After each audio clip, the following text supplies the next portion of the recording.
जो आरएसएस धनकर का नहीं हुआ, जो इस देश को गुलाम बना लिया, जिसने संविधान बदल के 10% रिजर्वेशन दे दिया सवर्णों को, उस नरेंद्र मोदी का सगा नहीं आरएसएस। तो जो लोग बीजेपी के साथ हैं उनकी नस्लों को उसने उल्टा न टांग दिया। धनखड़ साहब जो 90 डिग्री झुका करते थे, एक बार में पीठ पर भी लात मारा गया और पेट पर भी लात मारा गया। तो आरएसएस ने तय कर लिया है कि अब हम उसी को रखेंगे जो आरएसएस की विचारधारा से हो, और थोड़ा भी लेफ्ट राइट किया तो उसको पेट पर भी लात मारा जाएगा और पीठ पर भी। मैंने तो सुना है कि नरेंद्र मोदी जी का भी पत्ता कट गया है। लेकिन सोचिए, मुझे ताज्जुब हो रहा है, यूपी में 26,000 स्कूल बंद कर दिए गए। ये अनुप्रिया पटेल, राजभर और निषाद जो उसके पार्टी के अलायंस में है, ये सब दोषी हैं हमारे दलित बैकवर्ड नेता। बिहार में अगर बीजेपी चुनाव जीतती है तो इसके लिए सबसे पहले क्रेडिट जाएगा चुनाव आयोग को, और उसके बाद मांझी जी को और चिराग पासवान को। ताज्जुब होता है, बिहार में जो 2 करोड़ लोग वोटर लिस्ट से बाहर होंगे, मैं 3 महीने बाद बिहार से आया हूं, वो सब के सब दलित पिछड़े हैं। आज हो सकता है कि वो आरजेडी समर्थक हो या सीपीआई-एमएल के समर्थक हो। जो आरएसएस की प्लानिंग है, अगर 2029 में नरेंद्र मोदी की सरकार या बीजेपी आरएसएस की सरकार आ गई तो आप दावे के साथ कह सकता हूं कि इस देश में सिर्फ 20 करोड़ वोटर बचेंगे, और वो लोग बचेंगे जो आरएसएस के समर्थक हों। और आरएसएस का समर्थक, चाहे वो जज हो चाहे ब्यूरोक्रेट्स हो, सबकी पहचान है वो घोर जातिवादी और मनुवादी है। वो इस देश के 90% लोगों को जो 10 रोटी में गुजारा कर रहे हैं, 80 करोड़ लोग जो उनके 5 किलो राशन पर लाइन लगा रहे हैं, 40 करोड़ लोग जिनके पास न घर है और न जमीन है, इनका वोट का अधिकार छीना जाएगा। और मैं दावे के साथ कह सकता हूं कि अनुप्रिया पटेल, राजभर, ये जितने लोग आज बीजेपी के गोद में बैठे हुए हैं, इनके बच्चे भी संसद का मुंह नहीं दिख पाएंगे। हमसे लिखवा लीजिए।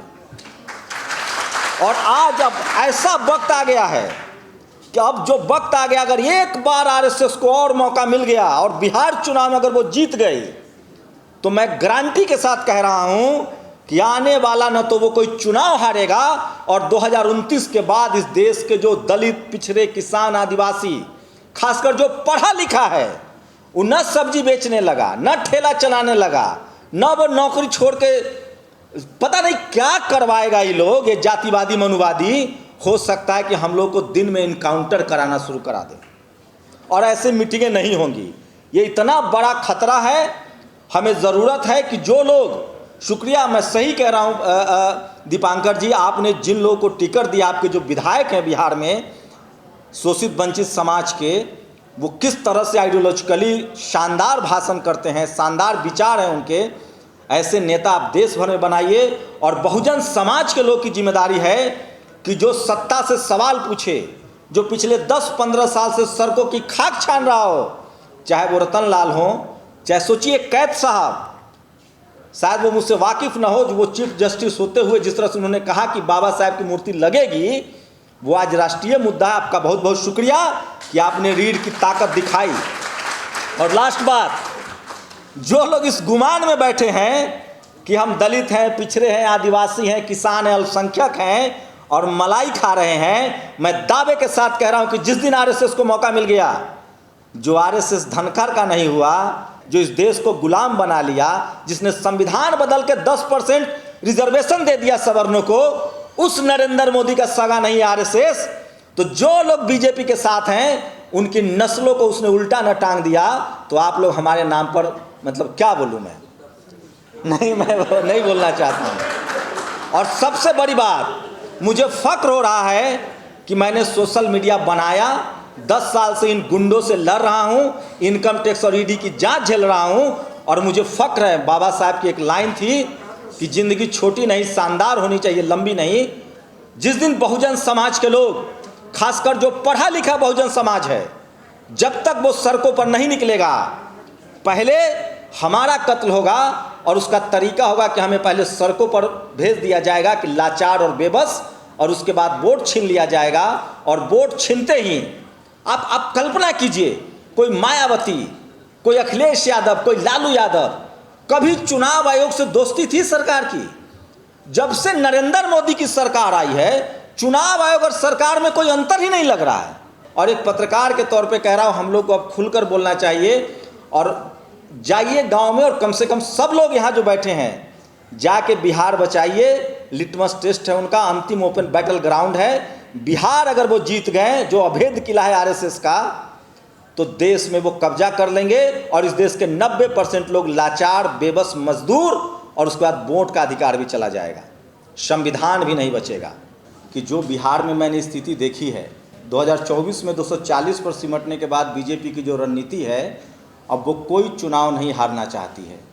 और इसके लिए चुनाव आयोग ने, ये जो ज्ञानेश कुमार है और इसके जो पीछे था, आप यकीन मानिए इस देश में अब कोई भी चुनाव बीजेपी हारने नहीं जा रही है अगर जनता सड़कों पर नहीं उतरेगी। तो आप समझिए, इस देश में SC ST OBC का रिजर्वेशन सुप्रीम कोर्ट में 75 साल बाद कब लागू हुआ?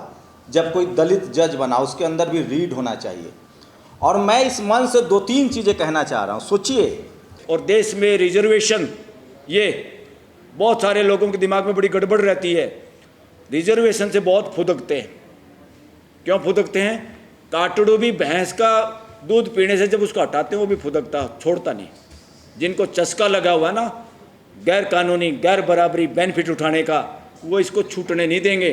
उनको समझाने का भी है साथ साथ, और दूसरे तरीके से वोटिंग की ताकत से भी समझाने के कई तरीके होते हैं, वो हर तरीका अपनाना पड़ेगा। संविधान के दायरे में रहते हुए हमें तुरंत अगर इम्प्लीमेंट करना हो तो ये इंतज़ार ना करें कि कोई पॉलिटिकल पार्टी का अध्यक्ष भाई यहाँ राहुल निकालेगा यात्रा। अरे राहुल क्यों निकालेगा? सारे ठेकेदारी राहुल को क्यों दे रहे हो? यही तो वर्णवादी व्यवस्था है। वर्णवाद में है क्या? मैं खास, मैं बड़ा, मैं देव, मैं देवता। अरे देवता नहीं चाहिए, मानस चाहिए। बहुत दिन हो लिए इन देवताओं के चक्कर में, इन गॉड के चक्कर में, गॉड के चक्कर में इसी तीसी होली पूरे समाज की। अब इंडिया को इससे बाहर आना है। एक तो अपने घरों में कोई ऐसी किताब जिसमें जाति पाति को सही ठहराने की किताब हो, उनको फेंक दो। और मैं तो कहूँ रद्दी में भी मत बेचो, कोई और पढ़ लगा सस्ती लेकर, उसको जला दो, उनको जलाओ। और इस तरह की कोई कथा करे उसका इलाज करो, उसकी FIR दर्ज कराओ। उस देश को गुमराह करने वाले ये सारे बाबे भाग जाएंगे। जो आप लोग डर रहे हो कि हमारी FIR होगी, हमने फलाने को कह दिया उसकी आस्था हालेगी। अरे तेरी आस्था इतनी हल्ला है, बिना हवा के हल्ला है, इसकी हमने ठेकेदारी नहीं ली। और ऐसी आस्था को तो हम हलाएंगे, जड़ से उखाड़ेंगे ऐसी आस्थाओं को। ये गलत परंपराएं हैं। जितने यहाँ सम्मानीय हमारे समाज के बड़े लोग हैं, खासकर जज साहब, कैद साहब हैं, मैं पत्रकार के तौर पे उनके काम को जानता हूं। दीपांकर भट्टाचार्य को खासकर थैंक यू बोलूँगा, क्योंकि मैं उनके सारे बिहार के विधायकों से मिला हूं और पता नहीं उन्होंने सामाजिक न्याय के ऐसे ऐसे विधायक कैसे बनाए हैं। दीपांकर जी के लिए ताली मारिए। उन्होंने जो टिकट दिया है बिहार में, मैं पत्रकार के तौर पे मिल रहा हूं। और निषाद जी हैं, लगातार जब सांसद थे और आज नहीं हैं, शायद ही कभी सामाजिक न्याय का कोई मंच हुआ होगा और वो ना आए हों। तो निषाद जी, आपका तहे दिल से शुक्रिया। और सोचिए, मैं 2-3 बातें कह के 2 मिनट में ख़त्म करूंगा। मैं एक पत्रकार हूं और मैं आपको गारंटी के साथ अब कह रहा हूं